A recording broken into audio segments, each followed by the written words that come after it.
podría decirse más frecuente desde el punto de vista del término general del abdomen agudo, ¿no? Y es que el abdomen agudo fundamentalmente está en relación a un síntoma importante para los pacientes, para las personas, para ustedes y para mí, ¿no? Y el dolor abdominal puede ser tan simple, el diario banal, como un cólico de gases, por ejemplo, hasta otra cosa mucho más severa, como podría ser una apendicitis complicada con peritonitis generalizada, en el que evidentemente la vida del paciente está en veremos, ¿no? A ver si responde bien o responde mal, porque a esas alturas evidentemente se va a solapar un cuadro. ¿Y ese cuadro podría llamarse? Sepsis. Sepsis, ¿ya? Entonces, el pronóstico es completamente diferente, ¿no es cierto? De ahí la importancia de que el médico general, para lo cual ustedes se están preparando, ¿no?, tengan esa visión integral de salud del ser humano. Y como siempre se les recomienda recordar, es que la salud no solamente es la ausencia de la enfermedad, sino también el completo bienestar biopsicosocial. Y últimamente están tratando de incorporar el aspecto espiritual. Bien, entonces, desde que ustedes se están preparando para actuar a nivel primario, a nivel de atención primaria, entonces ustedes tienen que saber reconocer qué cosa es un abdomen agudo, si este es de tipo médico o es de tipo quirúrgico, y finalmente tomar la mejor decisión, en particular en aquellas situaciones en donde se presta la confusión, donde las manifestaciones de los pacientes son distintas a las habituales y por eso se llaman situaciones especiales. La definición de abdomen agudo pues varía de acuerdo al autor que ustedes revisan. Acá puse en primer lugar lo que ustedes pueden leer en su libro de Harrison, puse hasta la 18 edición, ¿no?, donde el diagnóstico de abdomen agudo médico o quirúrgico es inadecuado por sus connotaciones engañosas y erróneas. Adelante. Por esa razón es que todo dolor abdominal debe ser adecuadamente confrontado con una anamnesis detallada, ¿no? Y no solamente la anamnesis detallada, sino también un examen físico prolijo. Por eso es que se insiste continuamente, seguramente en todos los hospitales a los que han asistido y todos sus docentes, es que no se pueden postergar, restar importancia a esta parte de la historia clínica tan fundamental, ¿no? Por mucha inteligencia artificial que se los quiera vender. ¿Y por qué? Porque sencillamente la tecnología avanza y también la tecnología arrastra consigo complicaciones, ¿no?, reacciones adversas, por decirlo en términos generales. Entonces, el abdomen agudo pues es una situación en la que amerita un buen enfrentamiento del caso, un tratamiento lo más oportuno y por tanto también decidir si es médico o quirúrgico. Como hace poquito le preguntaba a su compañero y qué patología se añade o qué concepto es de sepsis. Ustedes saben que la sepsis es un problema tiempo dependiente, ¿no? Ya saben la guía de supervivencia de la sepsis, entonces es cosa de aplicar acá, puesto que la mayor parte de abdominales agudos, sobre todo quirúrgicos complicados, van a desarrollar los pacientes sepsis con disfunción multiorgánica y paso seguido hasta la muerte. Entonces, la mayor parte de casos más o menos son fáciles de identificar. Ahí dice que hasta un 60%.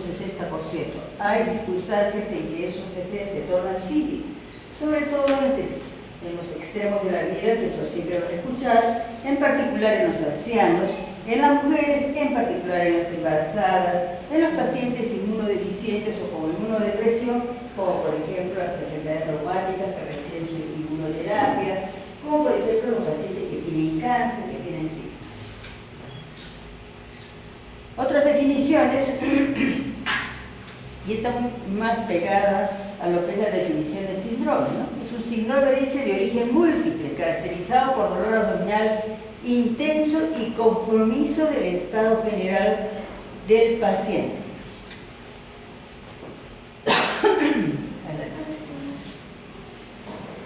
Entonces, cuando ya hablamos de abdomen agudo, consideramos que ya el dolor no es un dolor molestoso, no es que, bueno, me comí un jugo muy ácido y ahora me está molestando.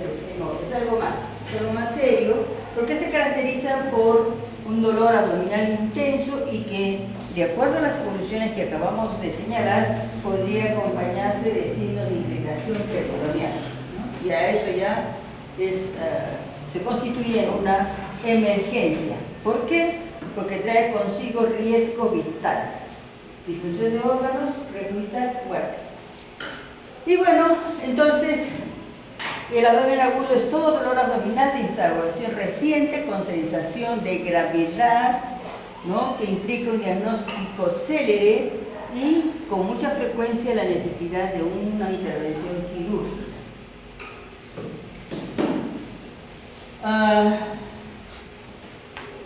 Creo que eso es. Esta es la última definición que encontré en el manual de la MIR, para los que quieren decir español.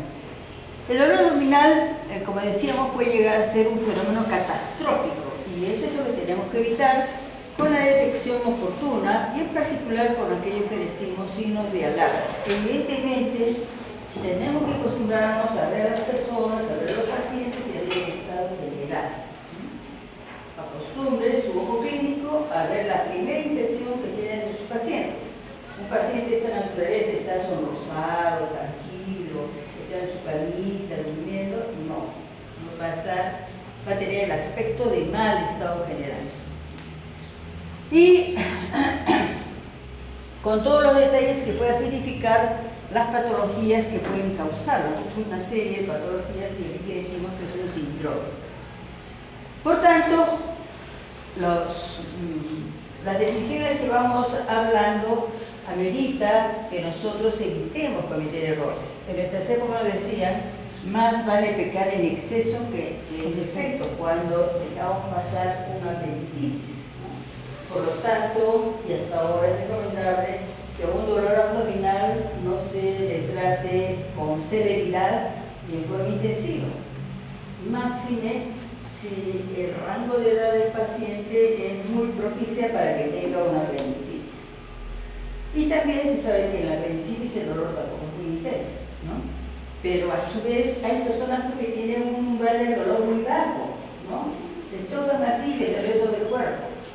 Y otros que son sumamente estoicos, ¿no? Tienen un umbral de dolor muy alto y entonces tampoco van a expresar como nosotros pretendiéramos para delimitar el cuadro. Asimismo, bueno, el colegio cuando toque la diapositiva. Entonces, el dolor se va a manifestar de diferentes maneras, el dolor abdominal. Así, por ejemplo, tenemos cólico, que es de tipo calambre, porque es producido por una víscera hueca que se contrae en forma intensa como respuesta a algún estímulo. De ese tipo de dolor cólico.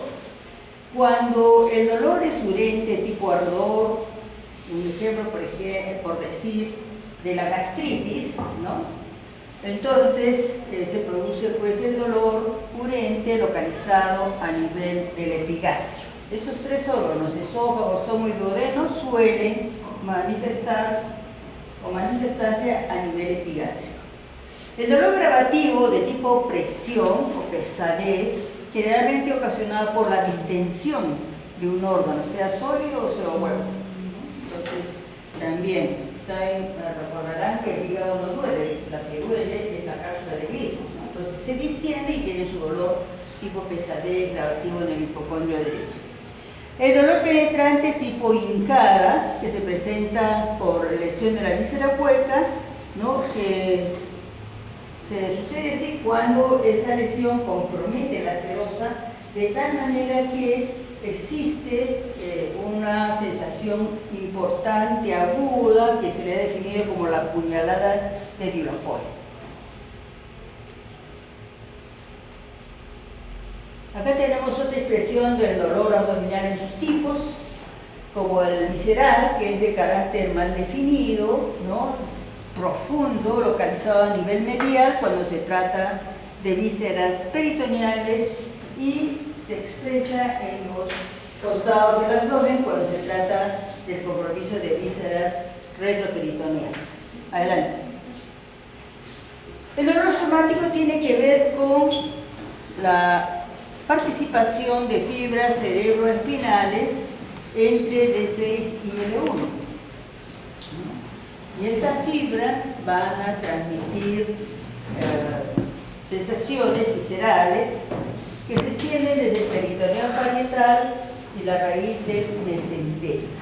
Es bastante bien localizado, fundamentalmente a nivel superficial, y se agrava o se acompaña de contractura muscular. Y el dolor referido es aquel producido por un órgano, pero la acción o la sensación sensitiva viaja por la misma metámera de otras neuronas que descienden de los niveles C3 y C4. De tal manera que, por ejemplo, en el caso de una colecistitis aguda, hay dolor en el hipocondrio derecho, pero también hay dolor referido a nivel, por ejemplo, del hombro derecho o del espacio interescapular.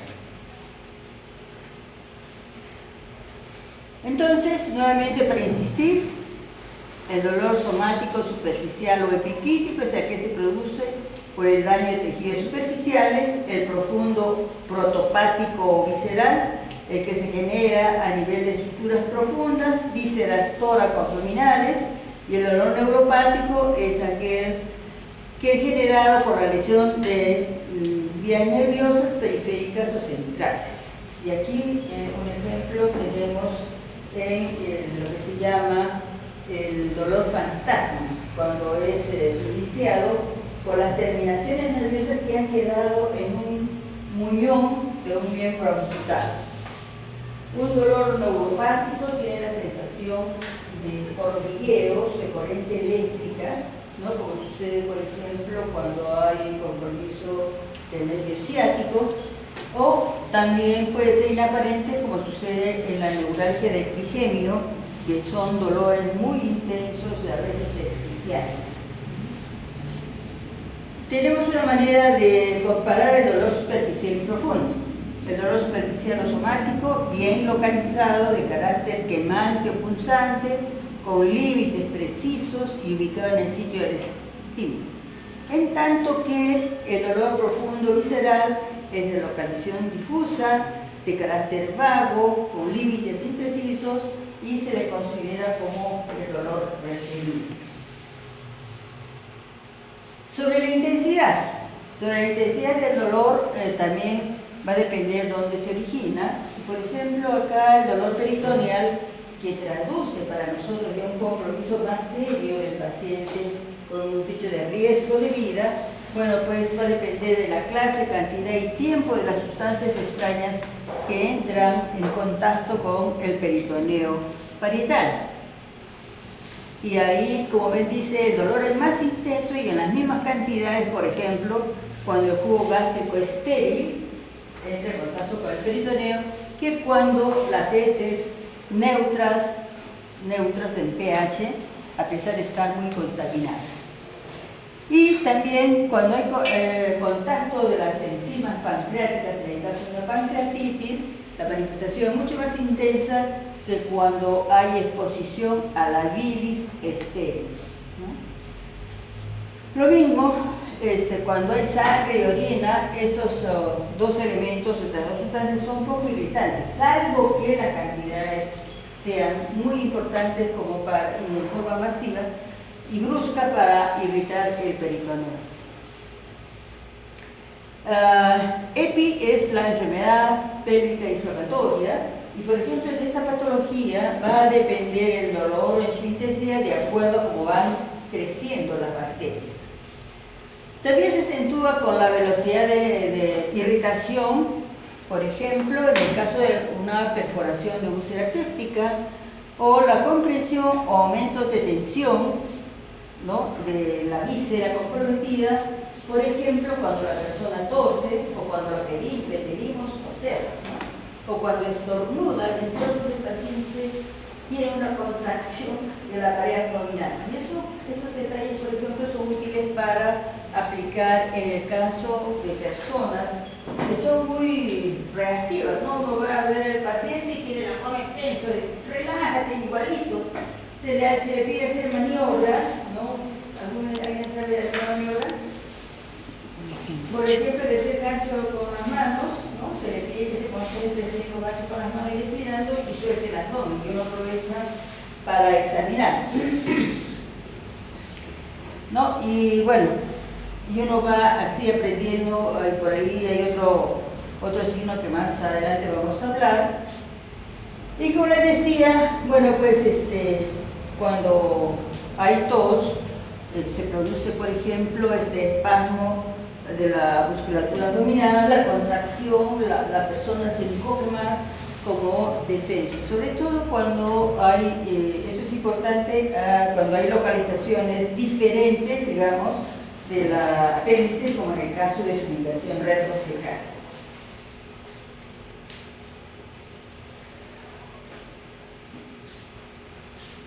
Bien, no todos los cólicos se presentan o demuestran una localización tan precisa como la peritonitis. Acá tenemos diversos, pero quería resaltar el dolor obstructivo de la víscera hueca, que suele ser intermitente o constante con exacerbaciones, ¿no? Y hay una serie de localizaciones que más adelante lo vamos a ver también, pero una de ellas, por ejemplo, que cuando está comprometido el intestino delgado, el dolor se localiza a nivel mesogástrico, ¿no? Si está comprometido el colon descendente, pues sería en la fosa ilíaca izquierda, etcétera, etcétera. Y acá tenemos el mesenterio, que es para recordarles nada más de que el mesenterio tiene su constitución o alberga, contiene la arteria y vena mesentérica superior, los nódulos linfáticos mesentéricos, el plexo nervioso mesentérico superior y grasa. Dicho sea de paso, recuerdo ahorita la experiencia que tuvimos en el internado, cuando yo soy internado, diagnosticamos una apendicitis aguda, ¿no? Y bueno, pues la apendicitis aguda, dolor ilíaca derecha, con número positivo, etc. Hacer operaciones y resulta que la apéndice estaba completamente normal. ¿Qué es lo que encontraron? Adenitis mesentérica. Le sacaron una biopsia, le hicieron una impronta, una investigación rápida, ¿no?, desde el punto de vista anatomopatológico, y resultó ser un cáncer de testículo. Nos removieron a todos los internos, nos llamaron la atención por no haber evaluado testículos al paciente, ¿no? Entonces uno va aprendiendo de las situaciones.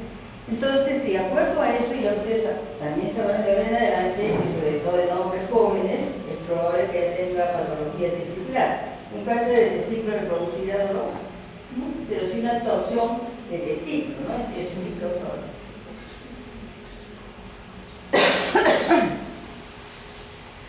Bueno, pueden ver también conceptos erróneos sobre los trastornos vasculares intraabdominales que suelen tener en algunas circunstancias un inicio brusco, ¿no?, repentino, agudo, como por ejemplo la mujer que se dio con mi mamá, que hizo una trombosis mesentérica y ella sí tenía un dolor sumamente agudo.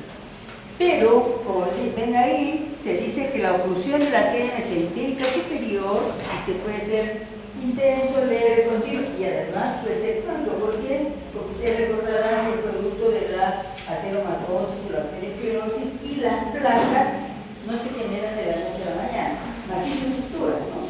Pero las placas se van instaurando y van produciendo progresivamente menor aporte del riego sanguíneo a las vísceras. El dolor de una aneurisma aórtica abdominal suele ser muy intenso y su radiación va a la región sacra. Y allí también no van a pensar pues, de que uno de ustedes vaya a tener ruptura de una aneurisma de aorta abdominal, salvo algunas excepciones, ¿no? Que pudiera ser, por ejemplo, un coma científico, hay las alturas que ustedes puedan tenerlo, pero generalmente comprenderán que es de personas mayores, y el dolor, además de irradiarse a la región sacra, se irradia a flancos, de abdomen y a genitales. Y cuando se rompe, pobre paciente, porque se choca y seguramente va a morir. Esto me refería que para el caso del dolor de pared abdominal, que suele ser sordo y continuo, pudiera, digamos, ponernos en apuros para poder identificar su causa, sobre todo porque tienen diversos orígenes, como dice ahí arriba, piel, tejido celular subcutáneo, ¿no? Peritoneo, neurosis, grupos musculares abdominales y terminaciones nerviosas. Ejemplo, uno cuando va a hacer ejercicio siempre debe calentar. Cuando empieza a hacer un programa de ejercicio permanente, uno debe ir de menos a más. Nunca se va y se hace la meta que nos imponen los instructores, ¿no? Los instructores creen que uno va y ya sabe, tiene que hacer todo hay que levantar pesas, etcétera, etcétera, y al día siguiente no se puede mover. ¿Por qué? Porque los músculos abdominales pues, han entrado por el ejercicio encima en acidosis, y en acidosis duelen y se contraen. Otro problema pudiera ser, por ejemplo, de que una paciente cardiópata que esté recibiendo anticoagulantes, de pronto se haya dado un pequeño golpe y haya hecho un hematoma en los músculos abdominales, y evidentemente un músculo con un hematoma de repente se contrae, o de repente la distensión de la coneurosis hace de que tenga dolor. Entonces, esas consideraciones las tenemos que tener presentes, sobre todo desde la anamnesis, y evidentemente también está en grupos etarios. ¿Pudieran ser más jóvenes estos pacientes? Sí. ¿Cuándo pudieran ser más jóvenes?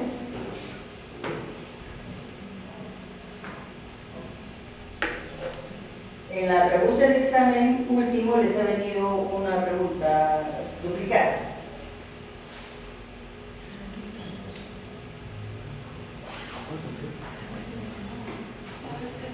Una valvulopatía reumática, ¿no? Hay pacientes reumáticos que hacen fibrilación auricular en edades tempranas y tienen que recibir anticoagulantes para prevenir ¿qué? Claro, tromboembolismo. Bien, entonces ahí tenemos el test de Carré, que sirve para discriminar entre el dolor visceral y el dolor de la pared. Se realiza con el paciente en decúbito supino, ¿no? Por supuesto que primero se ejerce presión en la zona que nosotros vamos a identificar como dolorosa, y después, para realmente ver si esto es positivo, se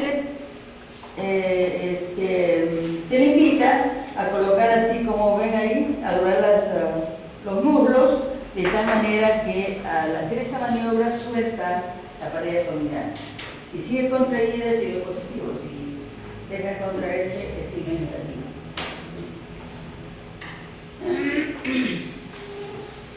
Bueno, ustedes ya saben lo que significa el signo peritoneal, el signo de rebote, y eso es bien importante. Cuando estamos frente a una apendicitis y palpamos la punta ilíaca derecha y soltamos para ver dolor, no cabe la duda, hacemos la maniobra a nivel derecho, con la izquierda. Y apretamos, soltamos, y el dolor no va a ser en el lado izquierdo, sino en el lado derecho.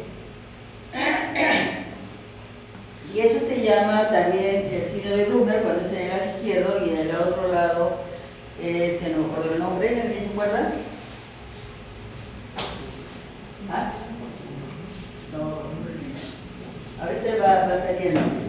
Bien, pero en los pacientes, y eso es otra enseñanza que también tuve en mi vida profesional, es identificar anillos herniarios, ¿no? A veces los anillos herniarios son pequeñitos, sobre todo en mujeres mayores y a nivel rural. Más las mujeres que los hombres, pero no quiere decir que los hombres no, porque los hombres tienen, ¿qué tienen los hombres para hernias?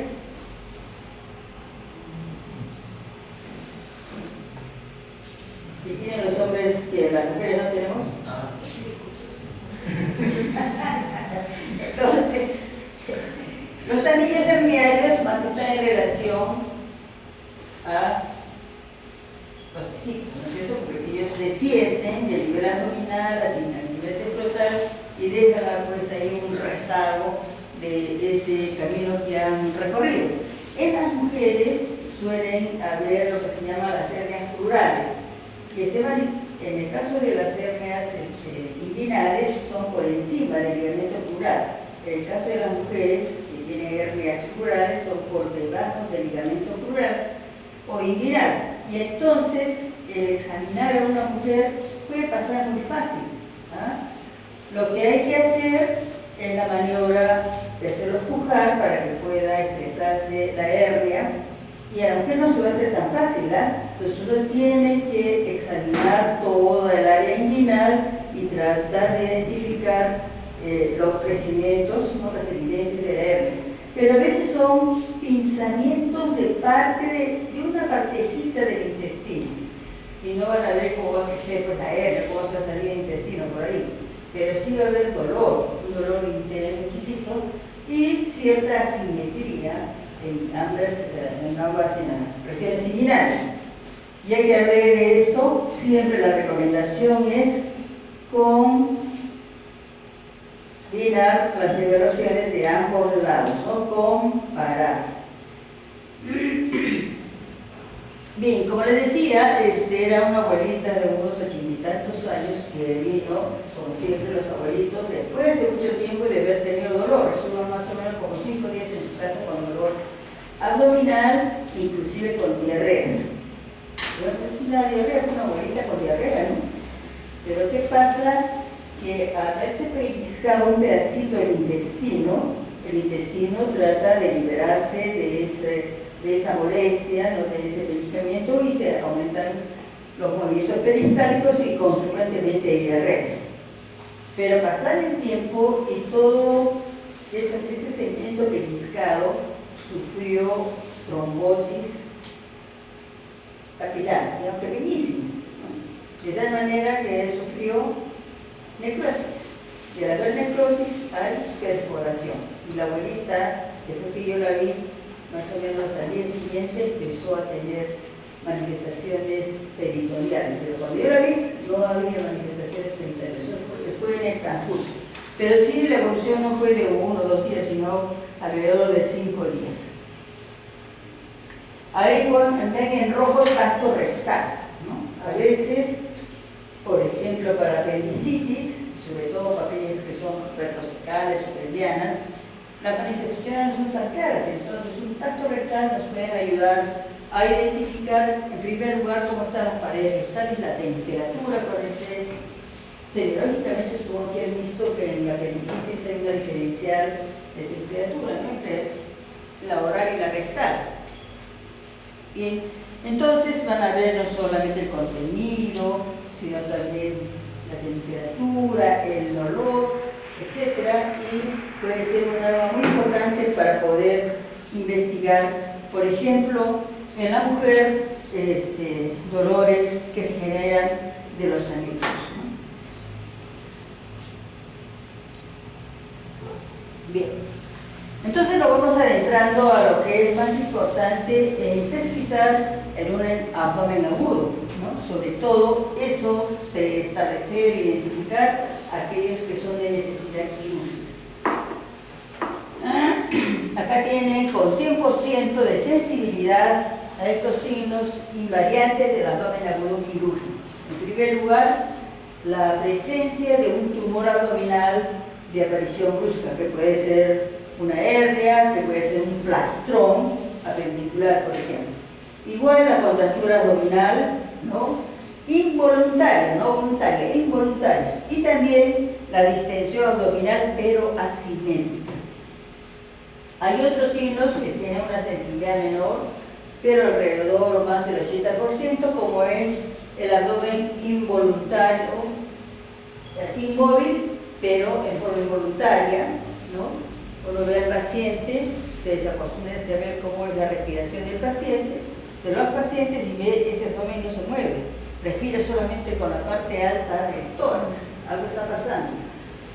Si hay percusión dolorosa del abdomen, si hay hipersensibilidad de la piel, de la pared abdominal, y como les acabamos de decir, si hay dolor, ¿no?, a la descompresión brusca.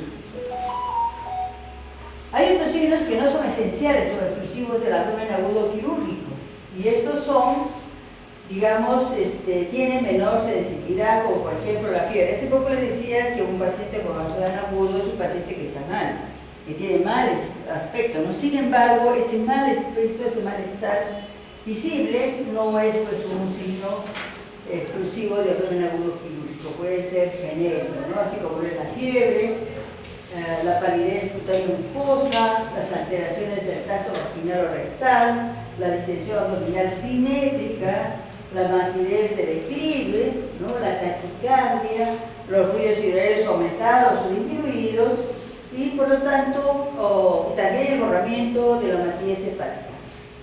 ¿Cuándo, por ejemplo, identificaremos borramiento de la matidez hepática?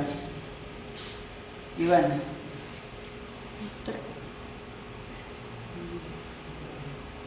Cuando hay una matidez. No, ¿cuándo hay borramiento de la matidez hepática? ¿Alguien sabe? ¿Ah? ¿Borramiento de la matidez hepática en asitis? ¿Ah? ¿Terráneo pleural? ¿Por qué se borraría la matidez hepática? Por presencia de aire, ¿no? ¿El aire qué percusión da? Claro. Entonces, por ejemplo, hay ruptura de víscera hueca, hay salida de aire al abdomen, que generalmente sube, ¿no?, conforme lo hace por la gravedad, y entonces se borra la matidez hepática. Es probable que el aire todavía esté dentro del abdomen, pero entonces, ¿por qué se borraría?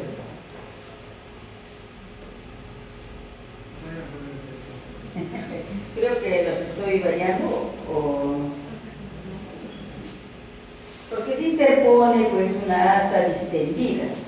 ¿Qué asa o qué parte del intestino pasa en el hemisferio superior?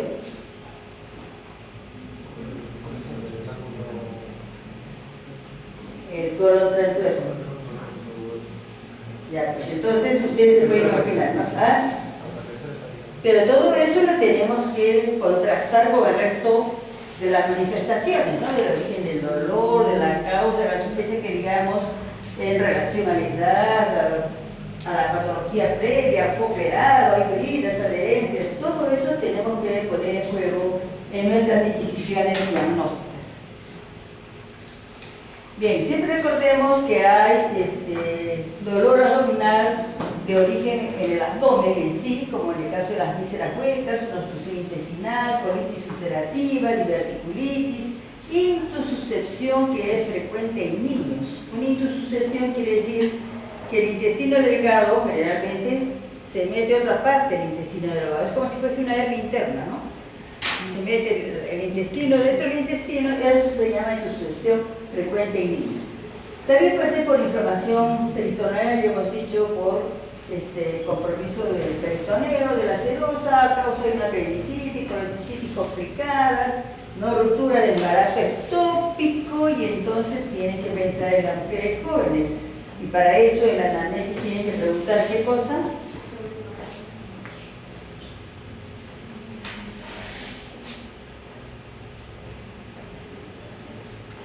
Isaac, ¿cómo que lo sabes? A ver, Marqués. Fecha de última regla. Fecha de última regla, pues fecha de última regla. Pancreatitis, bueno, creo que en el hospital Hipólito Unanue las pancreatitis nunca dejan de estar presentes, así que seguramente todos los que van a ir van a ver pancreatitis, ¿no? Por supuesto que complicada, divertículo perforado, etcétera, etcétera. También desde el punto de vista vascular por isquemia mesentérica, de la tensión de las estructuras de sostén, como habíamos dicho, vías de adherencias, torsión del aumento, torsión del quiste de ovario perico torcido, bueno, etcétera. Pero también puede originarse fuera del abdomen, como en el caso de un dolor referido que sigue los trayectos de los nervios. Muchas veces se han operado pacientes por apendicitis y lo que tenían era una neumonía basal de herencia. Entonces, este tiene náuseas, vómitos, está mal, le duele acá, apendicitis. Pero no le examinan el pulmón. Si se hubiera examinado el pulmón, seguramente hubiéramos encontrado signos inflamatorios. También hay de origen metabólico como la uremia, acidosis, porfiria, por fármacos, plomo, toxinas, etc. Desde el punto de vista neurológico, por compromiso medular y radicular, y también por compromiso psicógeno, ¿no? Porque hay pacientes que somatizan sus molestias psicológicas y las traducen en síntomas aparentemente viscerales. ¿Y cuáles son los síndromes de dolor abdominal? Acá tienen 4, el peritoneal, el hemorrágico, el oclusivo y de las situaciones especiales que se constituyen en grandes dramas, ¿no? Bien, y acá lo podríamos también clasificar en inflamatorios, como saben que todo lo que termina en itis es inflamación, ¿no es cierto? Apendicitis, colecistitis, no voy a decir hernitis, pero sí hernias complicadas, proliferación intestinal, ¿no? Obstrucciones de intestino complicadas. Obstructivos, obstrucciones de intestino delgado, hemos hablado de intususcepción, hernias no complicadas, neoplasias intraabdominales. Vasculares, infartos mesentéricos y también si hay trauma. Por lo tanto, cuando ustedes hagan traumatología, cirugías, van a ver esta parte, ¿no? Que la atención que pueden hacer a nivel primario porque existió un accidente de tránsito al frente del centro de salud, tienen que ver a los pacientes antes de ser derivados, porque cuando ustedes deriven de un centro de salud a un hospital, tienen que enviarlo junto con un informe de referencia, en el que tienen que decir paciente producto del accidente tal y cual, fue encontrado así, fue encontrado así, se le examina, tiene presión arterial tal, dolor intenso, nivel abdominal, etc. ¿No? Porque si hace otra nota, ¿quién lo habrá enviado? Habrá sido el técnico de enfermería. Pero usted no es un técnico de enfermería. Y después dice, es el doctor Arribas Plata, que ha enviado con una nota excelente, ¿no? Ojalá haga su especialidad en cirugía y lo queremos acá en el hospital. Bien, acá es otra forma de ver el abdomen agudo con sus principales causas, y como ven, la pancreatitis, por ejemplo, se ve en el epigastrio y en los hipocóndrios, de acuerdo a lo que ya conocemos por su radiación en cinturón. Igual acá no podemos tener diverticulitis en el lado izquierdo y también en el lado derecho, solo que el lado derecho depende de lo que se llama el divertículo ibérico. Y acá hay una forma de ver el diagnóstico diferencial de abdomen agudo ginecológico. Al principio hablé de la enfermedad inflamatoria pélvica, pero también podría ser un embarazo ectópico, un quiste anexial, ¿no? Un mioma o una infección urinaria, cada uno con sus manifestaciones. Acá tenemos cómo se irradia el dolor. ¿Verdad que me dijeron que había un eso, no? El rojito, pero es el 2 segundos, doctora, antes de las flechitas de adelante y atrás, el que está arribita. Ajá. Ya. Acá la relación a la úlcera péptica perforada, no sale el ácido y se irradia por todo el abdomen. En el tipo B, el cólico biliar de cuadrante superior derecho. El tipo C, de la colecistitis aguda, es un poco más importante el compromiso porque hay una inflamación, no solo la presencia de un cálculo, como podría suponerse acá, sino además una reacción inflamatoria. Acá el D en relación a la pancreatitis aguda, ¿no? Todo el cinturón. En este lado la E que corresponde a apendicitis, ¿no? Acá puede ser anexitis hacia un lado hacia el otro, o la enfermedad inflamatoria pélvica. Acá la divertículo perforación del colon de sigmoides, el nivel de colon de sigmoides, y acá típicamente el dolor cólico nefrítico que se inicia a nivel lumbar, pero se irradia hacia adelante y hacia abajo, hacia los genitales, hasta la parte anterointerna del miembro inferior correspondiente, porque puede haber el cólico nefrítico puede ser del lado derecho o del lado izquierdo. Igualmente la ubicación de los distintos dolores, ¿no? Acá vemos, fíjense, el dolor isquémico miocárdico, el dolor esofágico, el dolor pericárdico, de disección aórtica, embolismo pulmonar, dolor mediastínico. Todo en la parte retroexterna. A nivel de hombro, ya hemos hablado del dolor referido, ¿no es cierto?, por culpa de una colecistitis, por ejemplo, pero también pudiera haber un dolor de hombro por periartritis, un dolor musculoesquelético, postocondral, isquémico, como el caso del infarto agudo miocárdico, que a veces no se irradia del lado izquierdo, sino del derecho, ¿no?, etcétera. El psicógeno en el lado derecho, en relación, ya sabemos, al hígado, a la distensión de la cápsula de Gleason, a los cólicos biliares, a la colecistitis, etc. En el lado izquierdo, por dolor pleuroparenquinal, neumonía, que en este lado también podría hacerse, la neumonía, ¿no? Y abajo, casi en todo el abdomen, el dolor gastroduodenal, esofágico, sobre todo cuando se complica con perforación. Bien, entonces, hasta ahora tenemos una disyuntiva importante, ¿no es cierto?, como ubicar el dolor abdominal agudo, hacia qué cuadrante o cuadrante se ha focalizado o si es difuso, no focalizable. Si es focalizado, entonces hay que hacer el manejo según la sospecha, ¿no? Si es en el cuadrante derecho, por ejemplo, el cólico biliar, por ejemplo. Entonces, ¿qué se procede? A hacer una ecografía, que puede ser concluyente y eso nos lleva al tratamiento. Si la ecografía no es concluyente, entonces se pasa a la tomografía abdominopélvica. Pero si el dolor es difuso y tiene factores de alarma, no vamos a pensar dos veces, ¿no? Si es una apendicitis, por ejemplo, la primera opción es la ecografía, no la tomografía, salvo que haya dudas. Pero si no hay signos de alarma, hay que hacer la interconsulta cirugía de todas maneras, porque la experticia de los cirujanos evidentemente es mayor que la del médico general o la del médico internista. Y en todo caso, siempre acuérdense que el intercambio de opiniones entre especialistas y las juntas médicas sirven para compartir responsabilidades. Hay una serie de normas que defienden los derechos de los pacientes. Y son normas que nos pueden poner en problemas si es que nosotros no las consideramos. Y allí tan importante que es el consentimiento informado, tanto para aceptar o negar una intervención química.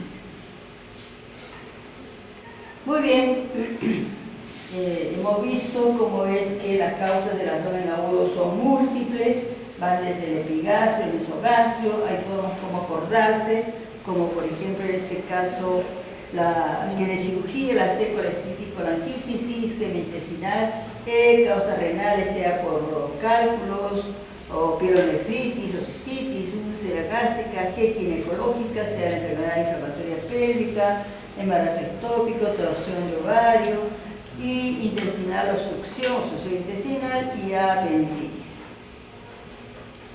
Otra forma de ver de acuerdo a las edades más frecuentemente comprometidas, por ejemplo, como les había dicho, la imaginación o intususcepción intestinal,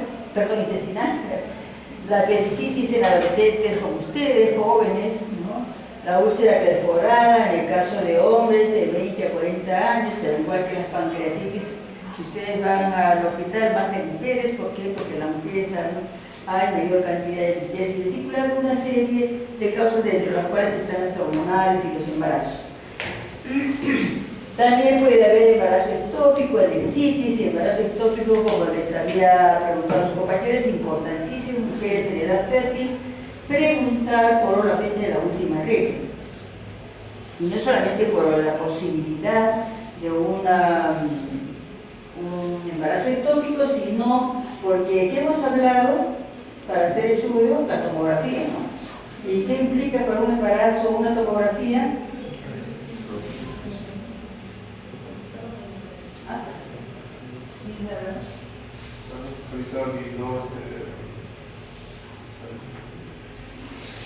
El efecto teratogénico de la radiación, de una tomografía, que es como 50 veces las radiografías, una radiografía simple, ¿no? Entonces tenemos que ser muy cuidadosos. Y por decir, la familia se enteró que hicimos una tomografía, etcétera, no denunció.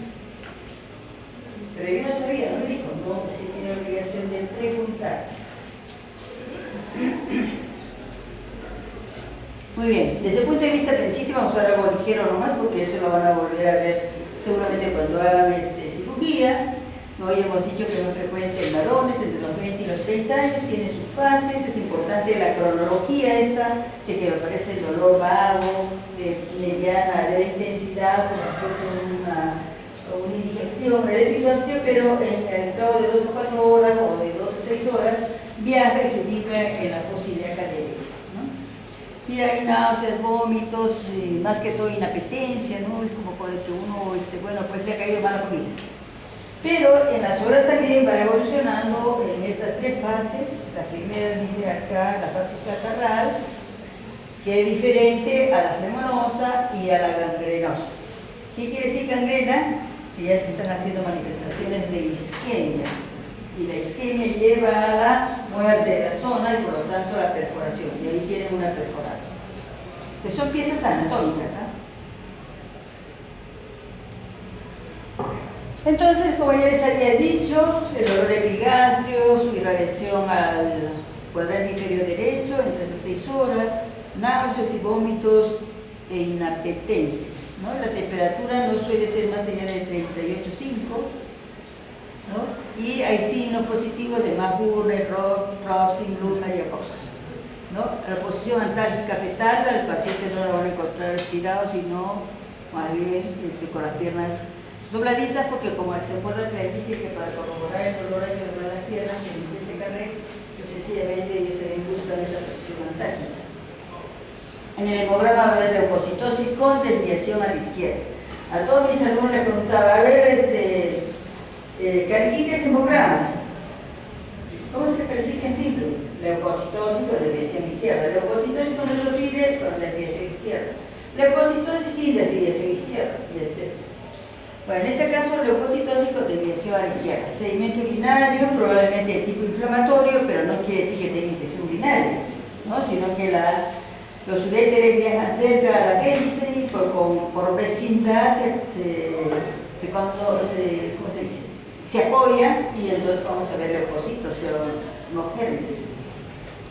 Restantes de base aguda alterados, como son la velocidad de sedimentación glomerular y la globular, no glomerular, globular y la proteína C reactiva. Entonces, va a haber algunas presentaciones especiales de acuerdo, les había dicho, sobre todo los extremos de la vida en los niños, que suele ser una instalación mucho más rápida y además acompañarse de deposiciones diarreicas. En el anciano, el diagnóstico suele ser muy tardío, ellos sienten menos dolor y sobre todo si son diabéticos. Acuérdense que los diabéticos expresan menos los procesos inflamatorios, ¿no? Y eso hace que el diagnóstico sea tardío y por lo tanto las complicaciones estén ya avanzadas y el riesgo de mortalidad es alto. Y dice ahí morbimortalidad, porque se puede acompañar de otras morbilidades como por ejemplo la disfunción de órganos que habíamos hablado, insuficiencia hepática, insuficiencia renal, trastornos de la coagulación, etc. También nos traen problemas cuando hay ubicaciones digamos, poco frecuentes, como en el caso de la apéndice pelviana, en donde por el hecho mismo de acercarse más al uréter, hay síntomas urinarios como polaquiuridisuria y síntomas rectales como teresmo. Y en la apendicitis retrocecal, donde ya el dolor se localiza hacia arriba, hacia la espina ilíaca superior, y en la fosa reposo lumbar y puede aparecer en hematuria. Y en la gestante ni se diga, el crecimiento del útero con el producto del embarazo del útero grávido desplaza el apéndice y puede, fíjense, causar dolor en el hipocondrio derecho. Bien, a los que les gusta mucho apuntar de test, etcétera, y tenemos la escala de Alvarado, donde digamos, propone criterios diagnósticos como el dolor migratorio, la fosa ilíaca derecha con un punto, anorexia un punto, náuseas y vómitos un punto, dolor ante la palpación, la fosa ilíaca derecha 2 puntos, rebote positivo 1 punto, temperatura mayor de 37 1 punto y leucocitosis 2 puntos. 2, dolor en la fosa ilíaca derecha y leucocitosis. Y el puntaje de acuerdo al manejo. Si es de 0 a 3, el riesgo es bajo. Si es de 4 a 6, hay que hospitalizar al paciente y volverlo a evaluar constantemente hasta las 12 horas y de acuerdo a ello se decide. El puntaje de 7 a 9 en el hombre es indicativo de apendicectomía. En las mujeres no embarazadas con puntaje de 7 a 9 se debe indicar la paroscopía diagnóstica y apendicectomía si se encuentra indicada por los hallazgos transoperatorios en la no embarazada. También tenemos esta clasificación propuesta por la Asociación Mexicana de Cirugía General, ¿no? En donde establece 3 tipos: apendicitis aguda simple, no complicada y complicada. Y se propone el manejo quirúrgico, sea con abordaje laparoscópico, que está muy en boga ahora, o con una cirugía abierta que está ya siendo dejada de lado. También en la actualidad hay la propuesta de manejo conservador, sobre todo en las apendicitis agudas iniciales y complicaciones, por supuesto, ¿no? E inclusive han sido sometidas a metaanálisis, diciendo de que el manejo conservador versus el manejo quirúrgico pudieran tener los mismos resultados y que la elección quirúrgica va a depender del equipo médico con el consentimiento del paciente, ¿no? Por lo tanto dice que el paciente decide. ¿Por qué? Porque el 33% vuelve a recurrir, en el 33% vuelve a recurrir, vuelve a manifestarse las apendicitis. La mortalidad de una apendicitis